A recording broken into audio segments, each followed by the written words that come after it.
And thank you for joining us here at noon. I'm Gabriel Gonzalez in for Brooke Hash. New information on the story we've been covering all morning. In the last 3 hours, a spokesperson for LMPD told us they don't know who shot the gun that put one man in the hospital. The incident started this morning around 12:30 when two officers stopped a car in the parking lot of Krispy Kreme on Bardstown Road. While that was happening, a black Tahoe and an SUV were traveling north on Bardstown Road in what seemed to be an altercation. According to LMPD, as the cars drove by officers, they heard gunshots. They ordered them to stop, but then an officer shot his gun. The SUV driver drove away, and the driver of that Tahoe was then ordered to drop their weapon. Officers realized he was shot in both arms and gave aid. He was taken to U of L Hospital and will survive. It is unclear about what caused this incident, and LMPD is asking anybody with information to contact the tip line at 574 LMPD. Now to the other officer-involved shooting we brought you just yesterday. We're told the armed suspect shot by an officer in the Russell neighborhood underwent surgery on Thursday. It happened in an alley off West Chestnut Street around 11 o'clock Thursday morning. The shot spotter system detected gunshots and alerted dispatchers. Officers found a man matching the suspect description and ordered him to show his hands several times. LMPD says the suspect told police he had a gun and eventually reached toward his waistband. That's when one LMPD officer fired his weapon several times, hitting the suspect. A woman in the neighborhood says she's sick to her stomach to see another shooting. Like I was telling him, I pray every day, you know what I'm saying? And I'm kind of a little tired of seeing this. Police say they did remove a weapon from the suspect while tending to his injuries. LMPD police calls for body camera video to be released within 10 business days. Now, we should also learn the identity of the officer involved within 72 hours. As we learn more about both of these officer-involved shootings, we will update you on air and online, and of course on our free streaming app available on your smart TV. A man will now spend decades in jail after DNA linked him to a violent string of sexual assaults. 24-year-old Christopher Thompson was sentenced to 65 years in prison after being convicted of robbery, kidnapping, sexual abuse, and additional charges related to outbursts in the courtroom. Police arrested Thompson in January of 2024 after DNA evidence tied him to a woman's violent sexual assault in July of 2023. In a statement, Metro Police Chief Paul Humphreys said, quote, "This conviction sends a clear message.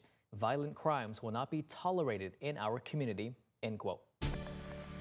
Well, let's get you some weather now with meteorologist Matt Breland. Matt, good to be here with you this Friday afternoon. We are less than a week until Christmas, and I gotta tell you, this morning, it felt like it because it was cold out there this morning. That is my gift for everybody, some cold weather, but also I'm working on some sunshine too, Gabe. As we head later on into the day, we will continue to see these clouds breaking apart. They're still trying to hold together a bit across the Louisville Metro.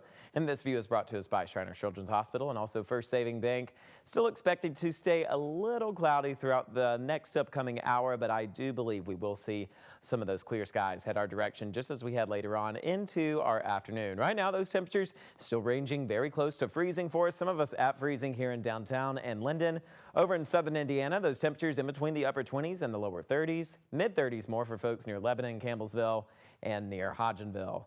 Right now, those winds still staying gusty, though. 26-mile-per-hour gusts there in LaGrange, 20 miles per hour there in Brandenburg, 14 miles per hour in Hodgenville. As we continue going throughout the remainder of the day, I'm still expecting us to see some of those gusty winds, but you'll notice on satellite and radar, we do still see some of those clouds gradually breaking apart. They're starting to really fade away for our southernmost counties. Not much longer before southern Indiana and for us here in the Louisville Metro, we'll start seeing those clouds really fade out, and we'll be left behind with a very sunny afternoon. We'll continue staying sunny throughout the remainder of the day into the evening hours past sunset. We'll stay quiet and dry. Winds will stay out of the south, and they will become weaker through the nighttime hours. And we'll start tomorrow morning off with mostly sunny skies, a south wind that draws in some more mild temperatures for us as we head into our Saturday afternoon. So today, still cooler than we have been for the last several days. Temperatures only reaching those mid-30s as we head into the weekend. We do have more of a mild pattern headed our direction for tomorrow afternoon, shaping up to be a fairly nice day. Sunday will be nice as well, just a little bit cooler for us in the afternoon. That's a look at your weekend details. Gabe? All right, sounds good. Thank you, Matt. In less than a year, a new massive data center will begin operations right on this plot of land in southwest Jefferson County. You're looking at drone video we got off Campground Road. You can see the construction work that will ramp up by the end of the month, and the developer is hiring. Isaiah Kim Martinez has an update from some of Kentucky's top elected leaders about where they stand on the data center boom.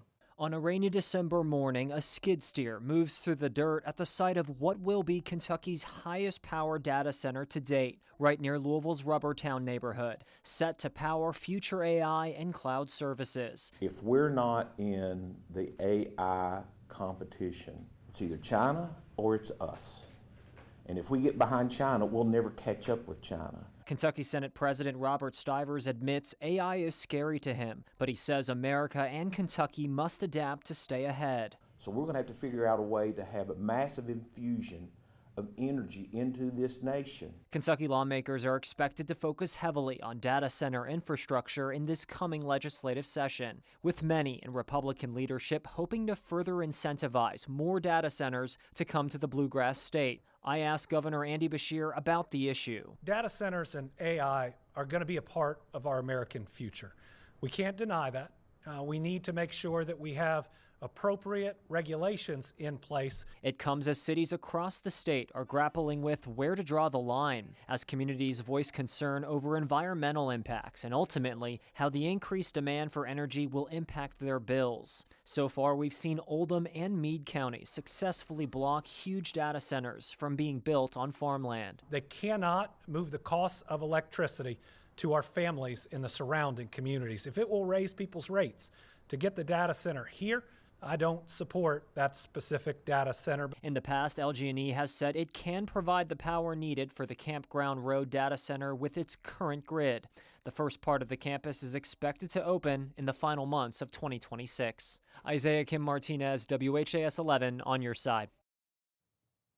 In a statement, an LG&E spokesperson told us the company is committed to ensuring all customers, including data centers, pay their fair share of utility costs, and all customers pay their fair share of the system operations.